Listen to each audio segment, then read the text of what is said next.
This week on the Virtual Skeptics.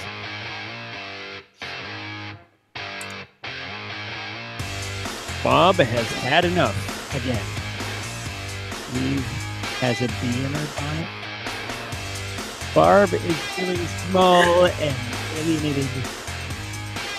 And Tim. Just and Tim. I'm your host, Brian Gregory. And bananas. Just bananas. Oh my God, we're actually doing a show. How has it been? Like what, a year or something? I don't know. How long has it been? A while. I think it's the last time I was on, which was probably 2 or 3 weeks ago. Yeah, something like that. I don't know. Many lacrosses ago. Many lacrosses ago. Many nor'easters ago for some of us. Yeah, it's true. Many a lacrosse and a cross. Let me introduce the crew in a silly accent. This is Bob Blaskowitz. I'm not going to do that. CSI's conspiracy guy and web columnist, blogger, Skeptical Humanities, and Skeptical contributor. And there's a dog behind me. Just ignore it. This is Eve Siebert, editor and blogger. Are you thinking the word Plex, perhaps? And contributor to Skeptical and Insight at skeptic.com. This is Barbara Drescher. And Bob needs to shut up. And she's a former psychology instructor, blogger at ICBS everywhere, and contributor to Skeptical projects such as Insight at skeptic.com. And that was much crazy. And Plex. And Plex. So a little technological failure tonight. Yes, a couple of crazy technological issues. We all blame Alta Vista. For all the technical difficulties we have. If you're watching, thank you. Hi.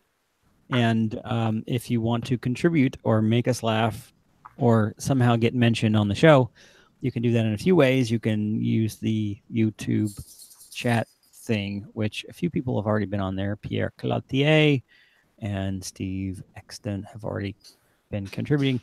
Or you can be on the Twitters and hashtag Virtual Skeptics to make sure we pay attention.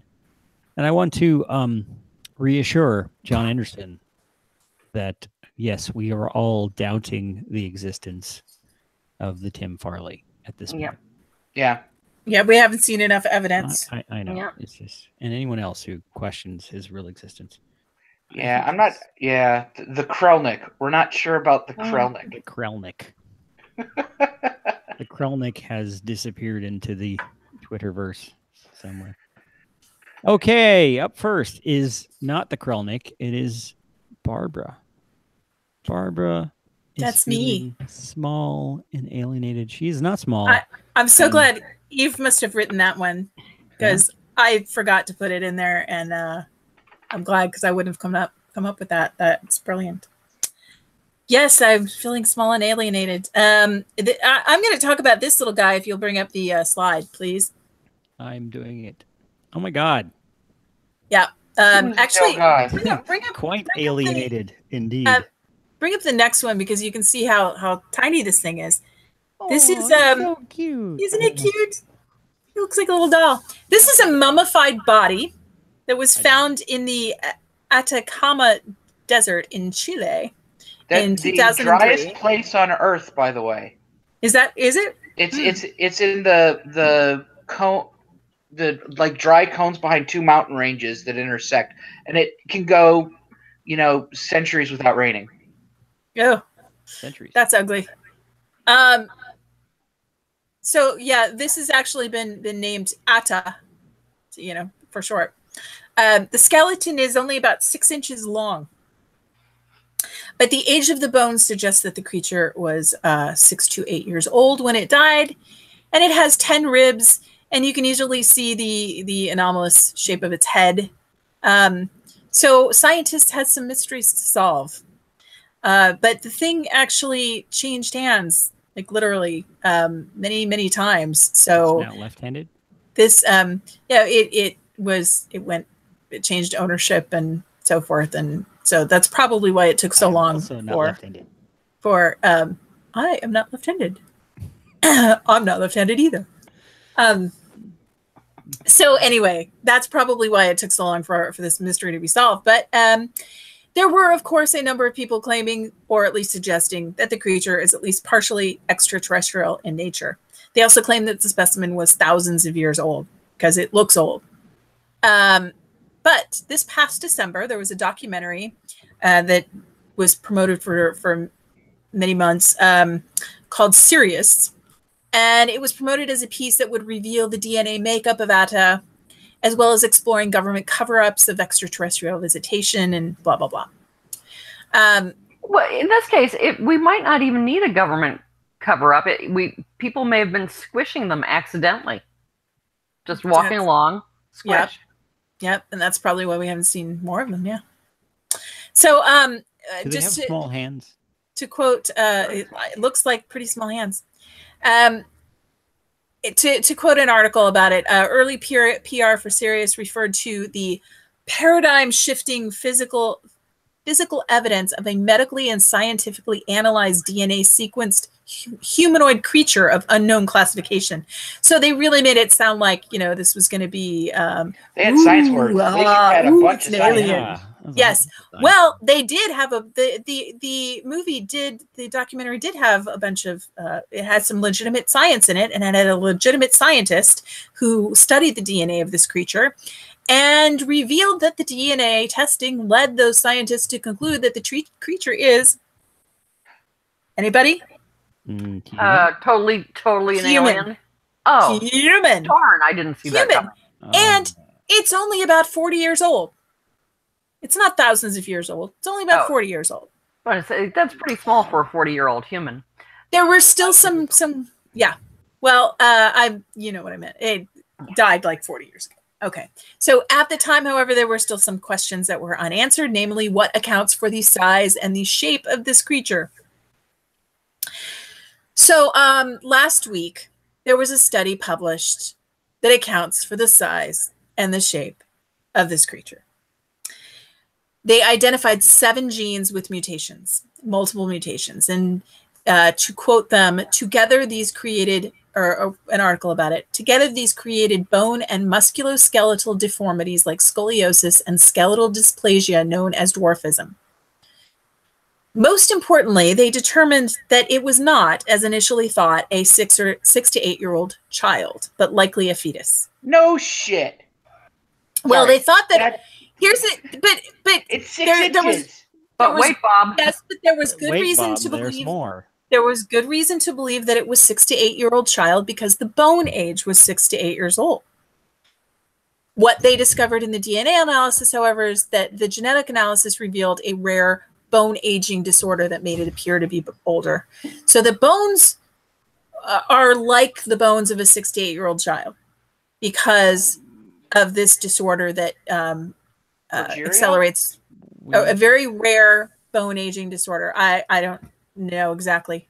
So I didn't read the original paper on it. I'm just reading articles about it. But they still can't explain. They can't explain the presence of so many rare mutations in this one case because you just don't see that very often. But they speculate that, as to what may have caused it. I mean, you don't see this many rare genetic mutations without some root cause, and they don't know what the root cause is. They speculate that the environment may be the culprit because it's an area filled with abandoned nitrate mines, and that may have caused the problems. So mystery solved, although that thing sure is damn cute. And wait, scientists not baffled? Yeah. Well, there were some challenges. Yeah. There were some challenges to it. For a while, which isn't exactly the same thing. Yes. There were challenges. There were things they did not know. There were things they did not know, but guess what? They knew how to find out. Yeah. The good thing, what's interesting about the process of doing this, I mean, the scientist, I watched part of a clip from Sirius, and one of the things the scientist was saying was that, he knew that there was a chance that he was going to get laughed at by his colleagues and so forth. But his research is really valuable, not just because he gets to identify this and put to bed questions of its, whether it was extraterrestrial or not, which most scientists thought it was just a silly hypothesis anyway. But the tools that they used to do this analysis were, I guess, somewhat groundbreaking or unique in some way. And he's hoping that the tools and the methods that they used to study the DNA of this thing and to identify the genes, because it is a degraded specimen. I mean, it wasn't, it was difficult. At first, they could only extract like 94% of the DNA or something like that, or 92%. And that had more to do with, you know, what they were working with. But they're hoping that the tools that they used to do this and do the genome sequencing can help help people identify problems and genetic anomalies and stuff like that. So I thought that was interesting. Given the multiplicity of things that were wrong with the fetus, is it even plausible that it could have gone to term? I don't know. I don't know. Sure seems like it was a risky one. I mean, yeah. And that, I mean, you see that though a lot with genetic problems, that, you know, if there's one, there's many. I mean, Carl Zimmer literally just a minute ago tweeted his story. Not such about rare this. ones. You beat him to the punch. Oh wow! There you go. Yeah. And this was a few days ago. I got this, but I think that it wasn't the number of genetic problems that that puzzled them. It was the rarity of the number of rare genetic mutations. Right. I was wondering if the bone age disorder might have made it more likely that this was recovered. Maybe. So I don't know. I mean, maybe the fact that it's deformed is the reason why we still have it. Yeah. You know? Oh, that's a good question. Yeah. The fact that it couldn't be identified as a fetus because of the bone age, because if somebody tested it and tested the bone age and saw that it was a fetus, they'd just go, oh, well, that's just a malformed fetus. Or maybe it would have degraded or something. I don't know. It was something about the chemistry makeup. But if you see a small humanoid anything, it seems to me that the safest assumption is human. Or hoax. Or hoax, yeah. Or hoax, yes. Yeah. Or did they small puppet and you are Leprechaun. It is cute. You gotta admit it's cute. It is cute. Looks like a little alien. But you know what? We used to say sonograms make fetuses look like little aliens. So, and we used to say that about our own kids. Yeah. Assuming that aliens look like us. Have you seen a kid who's just been born? Sometimes they do, yep, especially if they have a cone head. That have been born. What's your point? They look like aliens or eggplants, Sometimes. They're weird looking. We are predisposed to think they're cute, though, which is kind of why we don't kill them. Are you? But anyway, thanks. That was interesting. And Ben Bradley is disappointed that it was a DNA story, not about Scott Kelly. Bob was almost. Sorry. I almost did that. Yeah. I thought that was the dumbest story ever when it came out. The whole space DNA thing. Yeah. He no longer shares his brother's DNA. Okay, so like one of them is going to have their hair or something. You know, like it would. Unless I had planned a visual for that in case I had the story. I was going to have a picture of them. You know, one was going to be Scott Kelly, or the Scott went up, right? Yep. And the other one, okay, so stay at home, Kelly. Him, and then the other was going to be just a lizard person. Oh, you know, I was thinking the Hulk, but okay. Yeah, I was thinking, or like it should be Kelly that becomes the lizard person. Yeah, yeah. Because he went to space, so space DNA. But yeah, the thing that was so strange is like, but identical twins don't have the same mutations. They just don't. So I don't see how this started. And it seems like such a basic mistake on the part of the science writers. I don't know. So. No, I think it sounds more interesting that to go with what you assume that science writers have science knowledge or that they vet their stories. Yeah. And in general, they tend to just read the press release of whatever it is that they're reporting on and kind of copy from that. So there were a number of, you know, generally reputable outlets that sort of had to go, oops. Yeah. I don't know what that's about because yeah. I don't know. Most people get their DNA education from the X-Men or stuff like that. So His DNA has been altered. Yes. Yeah. So my DNA has been altered. I'm going to turn into, you know, a fly. Yeah. Well, there's one. Or I could turn into, you know, psychotic man that can teleport or something. I don't know. Ooh, that's a terrible superhero. Psychotic man who can teleport. Psychotic man.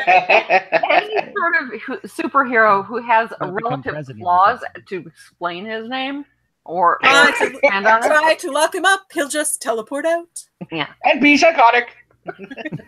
Psychotic man.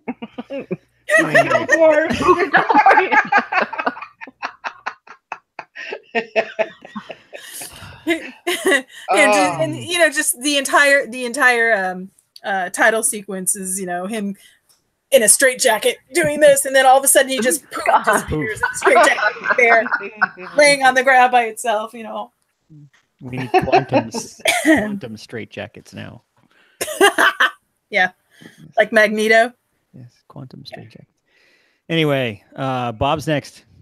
Bob, am I now? That's your problem. Yes. All right. So last week, and this week, there have been a couple. I'm going to interrupt you a few more times. Nothing. I'm sorry. You had enough again. I don't know.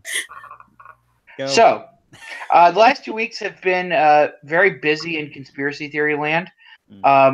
Yes. That's in Florida. Yeah. Recently a DC councilman, Trayon White, who is apparently filming a video in his car like the kids do these days, and I don't know why. Is it because of the acoustics? Or it's because they spend a lot of time in their car and they don't want anybody to see their house. Okay, I'll buy that. Man, it just started snowing out of nowhere this morning, man. Y'all better pay attention to this climate control, man. This climate manipulation, he says. And DC keep talking about we're a resilient city. And that's a model based off the Rothschilds controlling the climate to create natural disasters they can pay for to own the cities. Man, be careful. Okay. That seems sensible. And the internet instantly exploded. Episode. The internet instantly was up in arms because it is well known that climate doesn't equal weather. No, I'm joking. No, it's because the guy's a genuine idiot. Yeah, it was the resurfacing of an old anti-Semitic conspiracy theory about Jules. Jules, you know, he's behind everything. Could you turn up the thermostat, please, Jules? Yeah, okay, about Jews controlling the money, all of the money, through the Rothschild banking family. First, the jewels. And the money. Control the jewels. Pretty much. Is there a Jules Rothschild? That would make it almost sound like you said something on purpose. No. Damn. Sorry. So, first off, if you control the weather, you get your own role in the Marvel comic universe. Second, the Resilient City Initiative, of which this silly man speaks, is a program by the Rockefeller Foundation to give grants to cities that prepare for climate change. So it's giving away money. I'm not sure how they're actually making money off of this. But Rockefeller, Rothschild, same difference. And the whole thing kind of seemed familiar to me. There was a similar.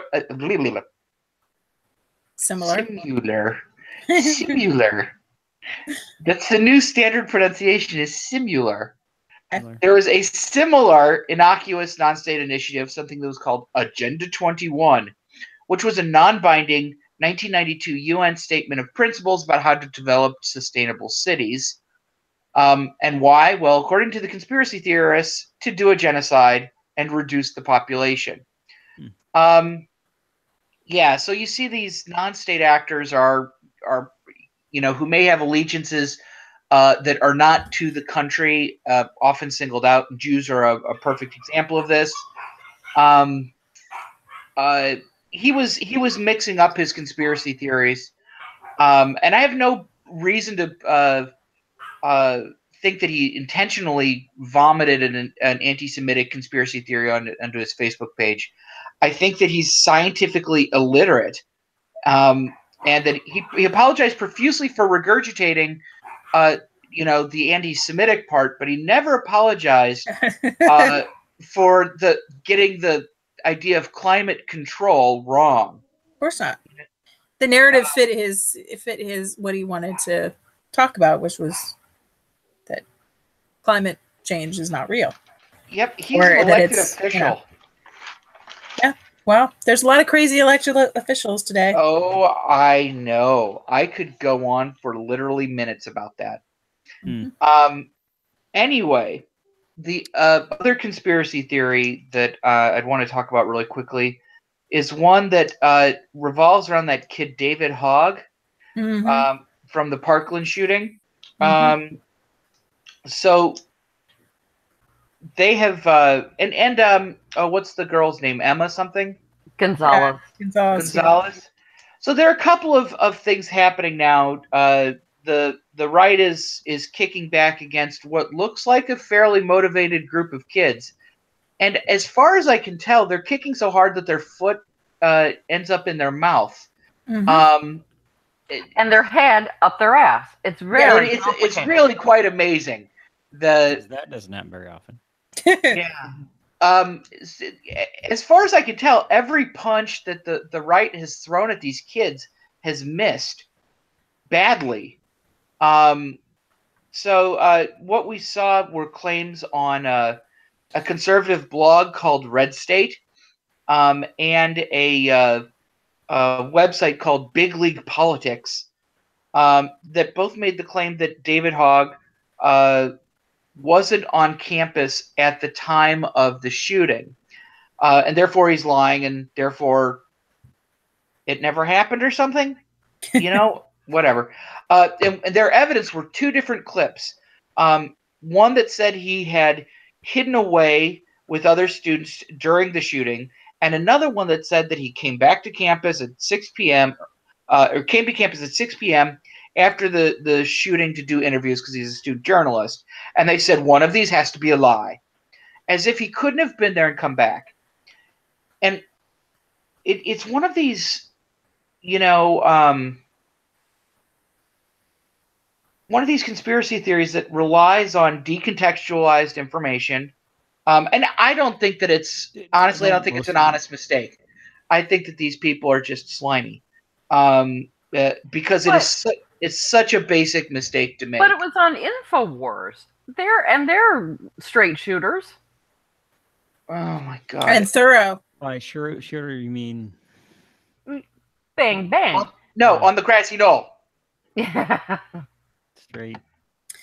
Is it relevant whether he was even there or not? Honestly, I mean, other than discrediting him by saying he's a liar, does that make what he's saying and doing any different, any less? Oh, it does. It's an attack against the person. It's an ad hominem. I mean, yes, totally. Absolutely, it misses the point. They're trying to find reasons to hate these kids. Yeah. Well, there was Emma Gonzalez tearing up. What was it? The Constitution? Oh no! But she is a communist. She is a communist. Well, yeah. Well. Well, all sorts of libels have been, epithets have been applied to her. Yeah. And it's not unracist or unsexist. Sexist or homophobic. Yeah, she's.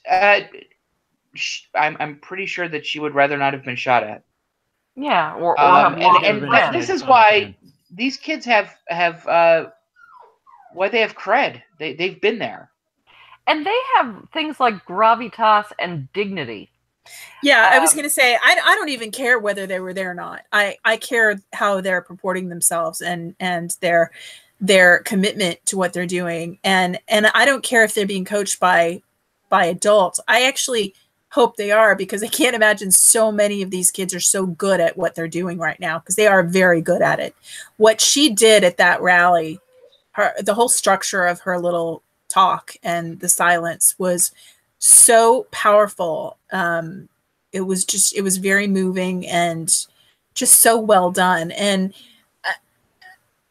I would totally believe that there's somebody that's helping them to craft their message.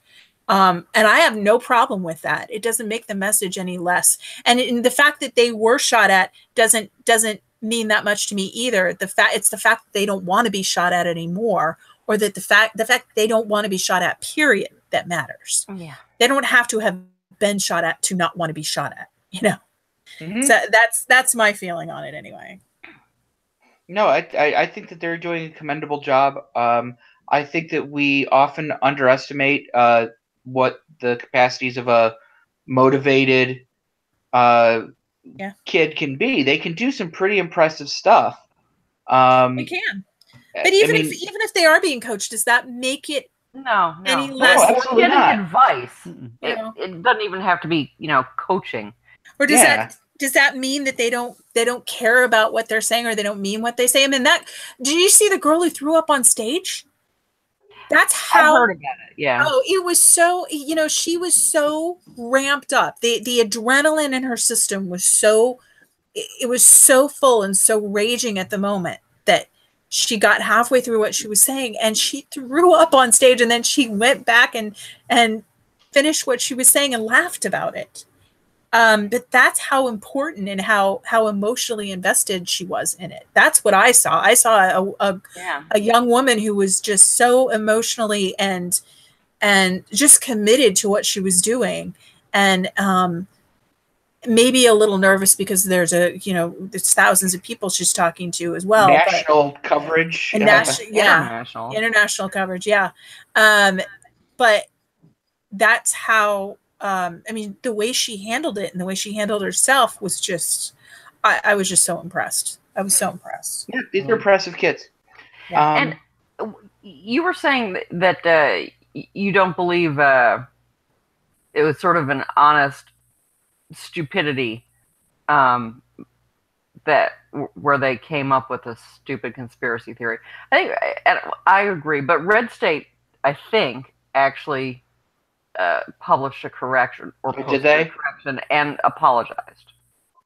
However, if you think about it, the thing I alluded to earlier, the Emma Gonzalez apparently ripping up a constitution when it was really just Target. Yeah. There's, that you can't do that by mistake. I mean, some people might share it by mistake. Yeah.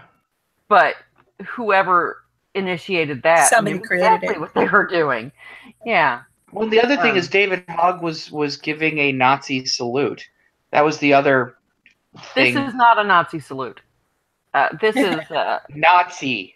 Okay. Salute, right? No. Where he's in fact raising his fist, it was photoshopped. I mean, it's like, yeah. These kids are. Yeah. On his Twitter feed, I think he's asks everyone to be respectful of each other, regardless of their points of view. Mm-hmm. That jerk. Novel idea. Little bastard. He's supposed to be, I don't know, raging and frothing at the mouth on, because otherwise you're un-American, apparently. So if there was I'm just kind of play devil's advocate here. So let's say because Fox News is probably where this would happen. There were kids on Fox News that were coached about being passionate about the Second Amendment and that any possible gun control is, un-American or whatever the heck argument you come up with. And they were passionate and they were getting really emotional about it and threw up on stage and all this other stuff. would it impress you as much, even if you, I mean, despite the fact you disagreed with their point of view? Would it? Yeah, it would. It would impress me. But if they're pulling off a campaign like this, yeah, I think so. It's the thing about the coaching is. I like to think that I would be that neutral, but we can't know. We can't know unless we're experiencing it. But here's the thing. The big all the people making the arguments about paid protesters and blah blah blah, as if any of that's believable when there's any sort of protest, that it's insane. But the concept about paid protest, what they're trying to do is they're trying to convince, I think, themselves. I don't think they have to convince themselves. They're trying to convince themselves that the consensus is with them, because we all want to believe that the majority of people agree with us on our moral choices and our moral views and our political views. We want to feel like we have privileged information, but we want to believe that other people agree with us, or would agree with us if they had the same information we did about things that about value judgments and things like that. Lack and of that's imagination, where people just can't imagine someone disagreeing with what is clearly so obvious to them. Yes, but it's because they want to believe that other people do agree with them. But if you're living in a world where all you listen to is sources that reinforce your worldview, then you do believe that people do, and then these visions of people protesting against something that you feel strongly about they're a threat. They're a threat to your own idea of your own intelligence and your moral standing and things like that. And so they don't want to believe that people. They also don't want to believe that things like these shootings actually happen, because that creates a huge cognitive dissonance. If you're a gun owner and a gun proponent, and somebody goes into an elementary school and shoots it up and kills first graders, how do you reconcile your views? Sometimes you do it by saying, well, that didn't actually happen. The vast majority of people don't say that. The vast majority don't, but some do, and that's how they get through the day. Did you also see it? I think it was the Washington protest. There was a whole buttload of hunters there, gun-owning hunters, obviously, and you could tell they were hunters because they were wearing camo, so you couldn't see them. But there's like just a bunch of faces floating. There was like hundreds more than they were actually there.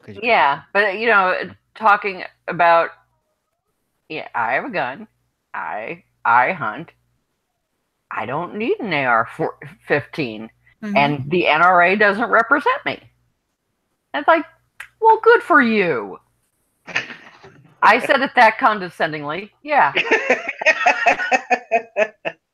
She only talks like that. No. Okay, so the last thing from the conspiracy theoriosphere that I wanted to talk about was when the people who've been bit bite back. Aaron Rich, the brother of the slain DNC staffer Seth Rich, who conspiracy theorists said was responsible for the DNC hack and leak of the Podesta emails and so on, has decided to fight back, and is now suing a number of people in companies on the far right for creating a conspiracy theory that claims that Aaron, the brother, was the brains behind the operation because he was at one point a defense contractor. And so he had the technical know-how in order to hack these emails. So he is suing the Texas businessman Ed Butowski, who was the person who, if I remember correctly, he hired the private investigator for the family to look into it and then came out with a wacky-ass conspiracy. Some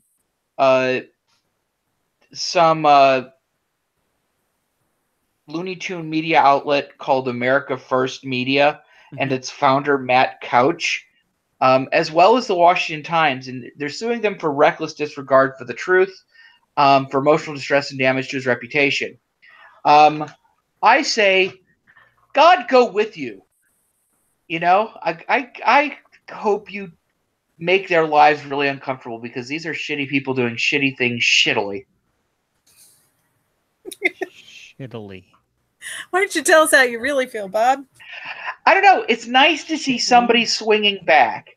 Yeah. You know, people don't have the resources to hire a lawyer to defend themselves. It's often really hard to pursue these types of things. And I'm a big believer in First Amendment issues. Almost anything goes as far as I'm concerned.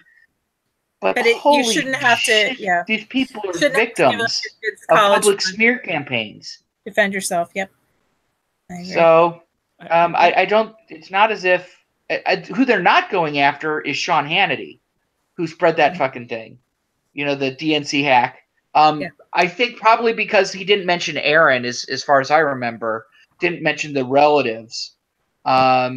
So maybe he didn't have standing to sue. Yeah. But Sean Hannity is also a scumbag. I was going to say something more like a congealed sack of colostomy, but it's probably better. Yeah. And also a servile puke. Huh?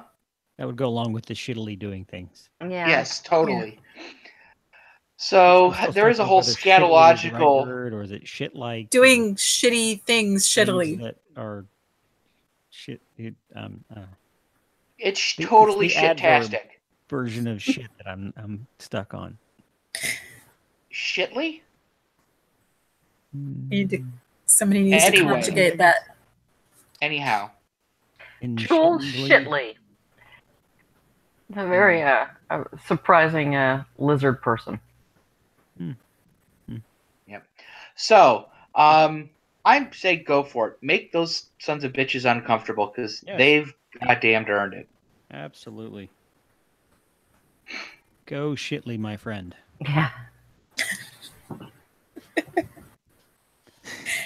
Okay. And, do not go shittily into that dark night. Yeah, I was thinking that too. Yeah. Shittily into that dark night. Watch your step. Yes, watch your step. Okay, thanks, Bob. No real questions or comments on that on the intertubes, so we'll move along. Okay. To I'm wounded, but that's fine. What? You're wounded? I'm wounded. You'll get over it. Yeah, I'm already over it. Yes. We're gonna move on to Eve's Bees. Eve's bee-like things. Right. Something bee related. Yes. Well, historically, European witches or cunning folk would stick pins and needles into a humanoid effigy, if you could bring up the first slide, to magically cause harm to an enemy. It doesn't. There we go. Yeah, it doesn't work. Aww. Meanwhile, in China, people were sticking pins and needles into real humans, if you can bring up the next slide, to magically cure whatever ailed them. And it doesn't work either.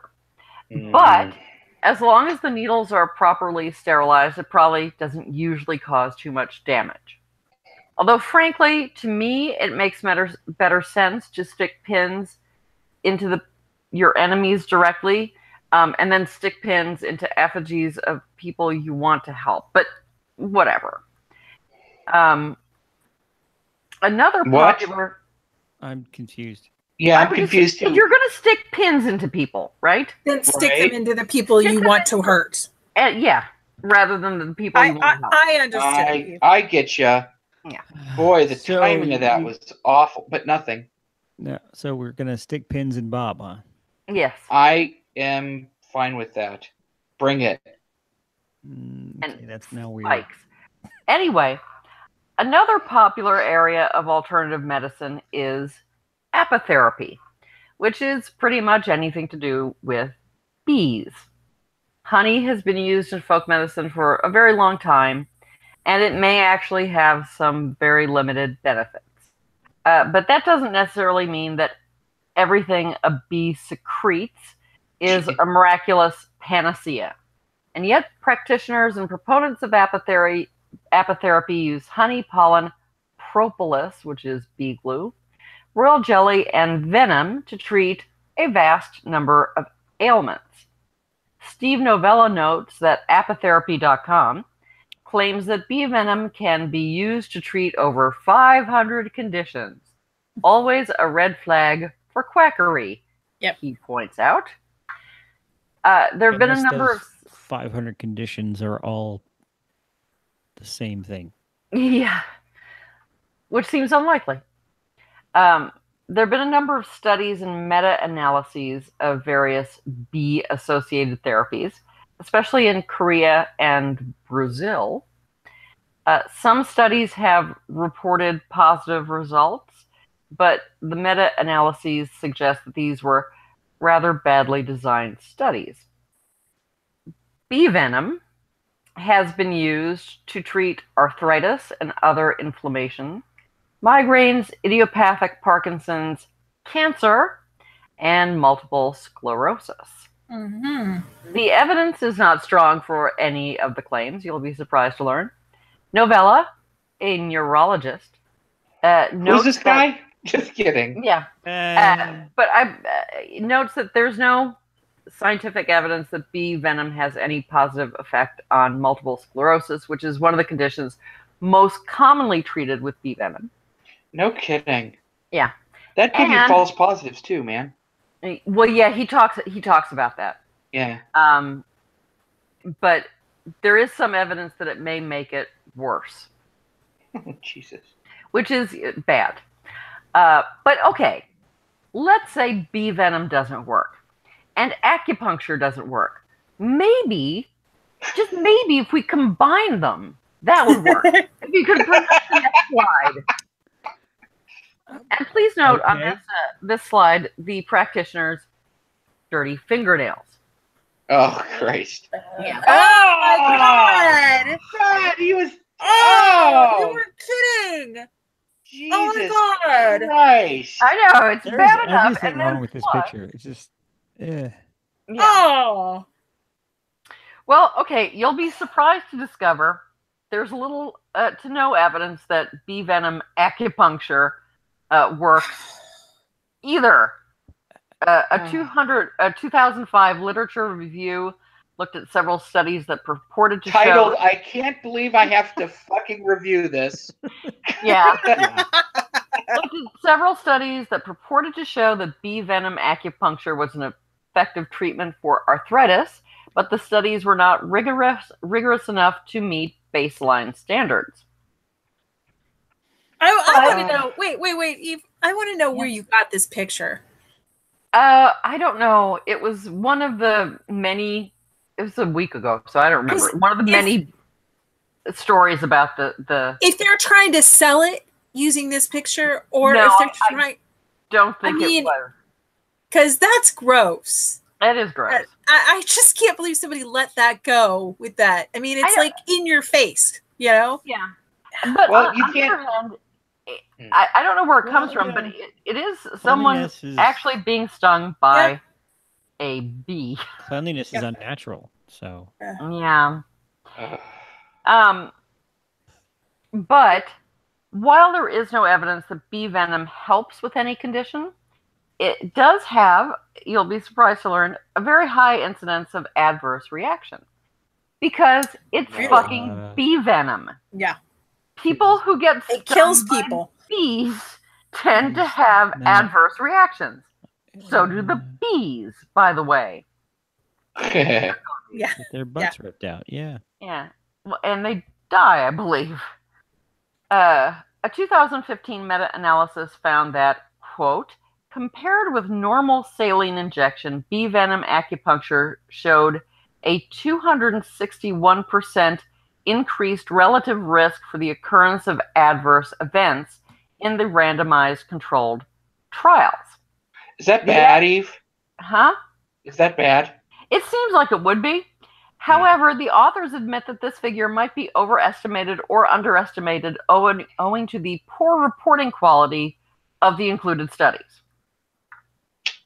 Now, the adverse effects range from mild skin irritation to anaphylaxis and death, as you would expect when people are basically being, not even basically, they're being repeatedly stung by bees.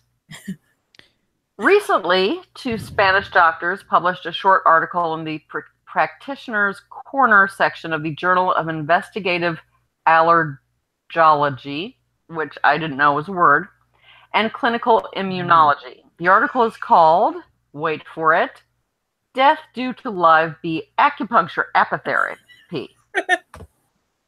Now, you may think, well, if you're allergic to bee stings, don't get bee venom acupuncture. But this woman wasn't allergic to bee stings until she was.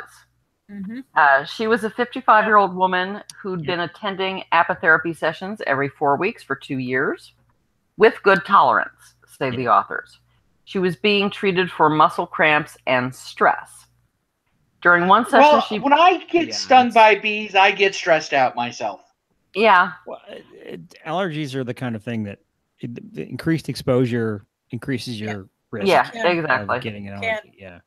Yeah, I actually was not allergic to bees until I was 12 years old and stepped on one, and I'd been stung many times as a kid.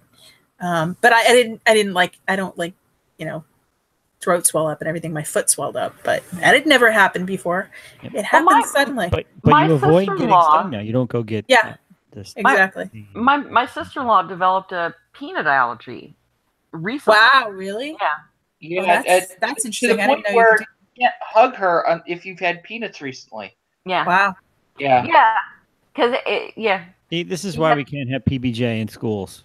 Yeah. Well, she's not in a school because she's a grown-up, but the only thing that stop PBJ in schools, other PBJs. I know. I think she had food allergies as a child, got over them, but then just became extremely allergic. Anyway, during one of the bee acupuncture sessions, the woman began wheezing, had shortness of breath, and suddenly lost consciousness immediately after a bee sting. The clinic called an ambulance and administered a corticosteroid, but they had no adrenaline on hand, and the ambulance didn't arrive for 30 minutes. Bee sting acupuncture clinic doesn't have an EpiPen. Right. And that the ambulance, it took 30 minutes. Oh, my God. The two authors treated her at the hospital, and despite the best efforts of the staff, they report that the patient died some weeks later of multi-organ failure, persistent hypotension during severe anaphylaxis had caused a massive watershed stroke and permanent coma with multi-organ failure. Yeah. The authors note the risky nature of the procedure, which is what we sort of already said. Previous tolerance to bee stings does not prevent hypersensitivity reaction. However, repeated exposure favors a higher risk of sensitization. They recommend that patients should be tested for sensitivity before each bee sting, that patients should be fully informed of the risks, and that practitioners should be trained to manage severe reactions and have facilities for treating anaphylaxis. Oh, that's just crazy talk, Eve. They conclude, however, that, quote, these measures may not be possible. Therefore, the risks of undergoing apitherapy may exceed the presumed benefits, leading us to conclude that this practice is both unsafe and unadvisable. To be fair, though, the woman no longer suffers from muscle cramps or oh, God. That's true. That is true. Dark, Eve. Dark. Still, it's advisable to avoid therapeutic bee stings in much the same way it's advisable to avoid therapeutic tiger maulings. True. That's true. So just while you were talking about this, I decided that I would go and do a Google image search of that picture, of bee venom acupuncture face. Oh God! Oh no! Now, the first image that comes up is an Asian male who's getting a bee sting to the nose. And the first whole page is various people getting stung in various parts of their face, which, you know, are you going to show it? I can't. It's not easy to show, but go do the Google search that comes up. But if you go 2 pages down, roughly, the images all start turning into Gwyneth Paltrow, and then No, the rest of it is like all Gwyneth. Oh my god! Oh my god! You're right. I believe Goop may have promoted. Yes, no, this is acupuncture. I would not be remotely surprised because she is a colossal quack. Yeah.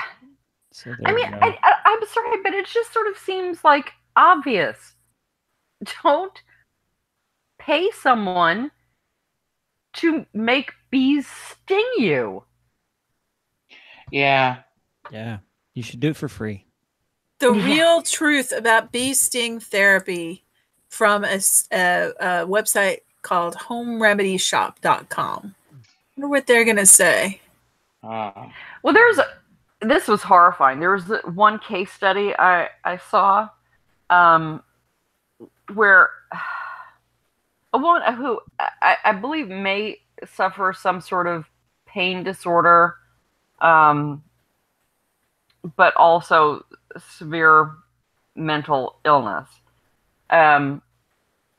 She was, I believe, self-administering bee acupuncture. And she claimed it cured her migraines. But her back elevated heart rate might have done that. Yeah.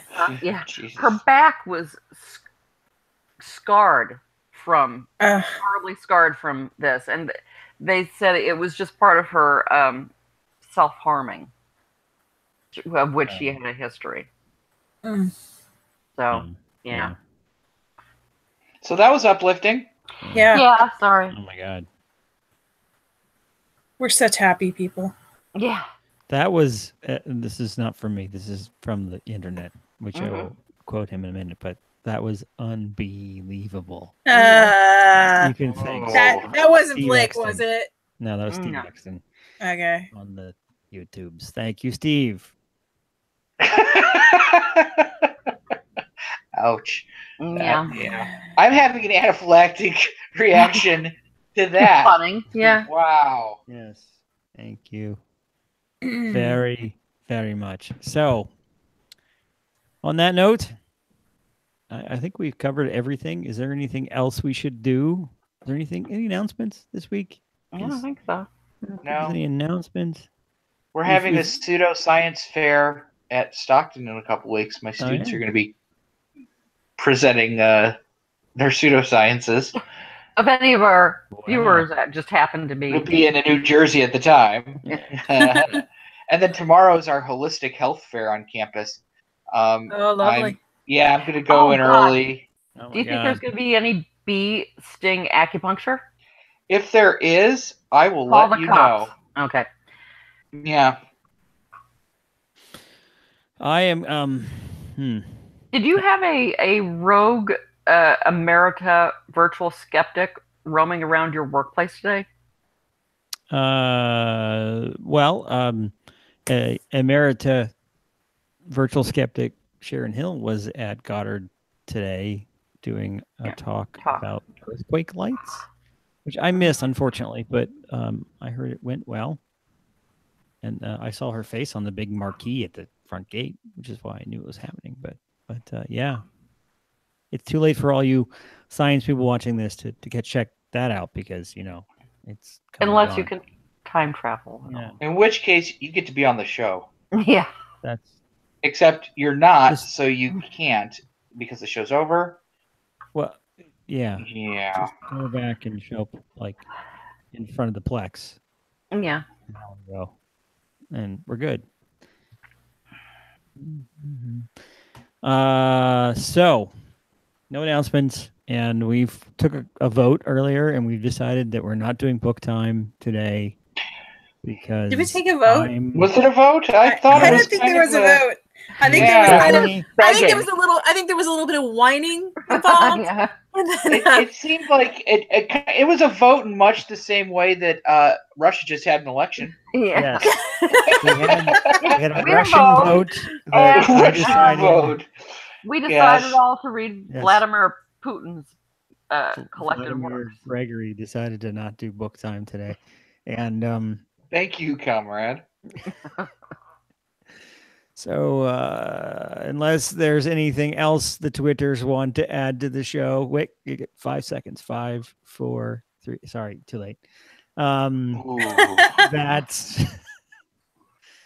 the show. Thank you for watching, and hopefully we might have a show next week. I'm going to be out of town next week, so I don't know if I can host next week. But we'll talk about that offline, and maybe Tim will rematerialize next week. The We'll mythical see. Tim. Yes. Yes. But on that note, let's do this and let's do that. Thank you all for tuning in. Skeptics, independent production myself, ICBS Everywhere, and .com. The logo was designed by Sarah Lee at sarahlee.com, and he used the Friends account. Could anyone hear any of that? No. Probably not. I said it. I couldn't hear anything. I heard.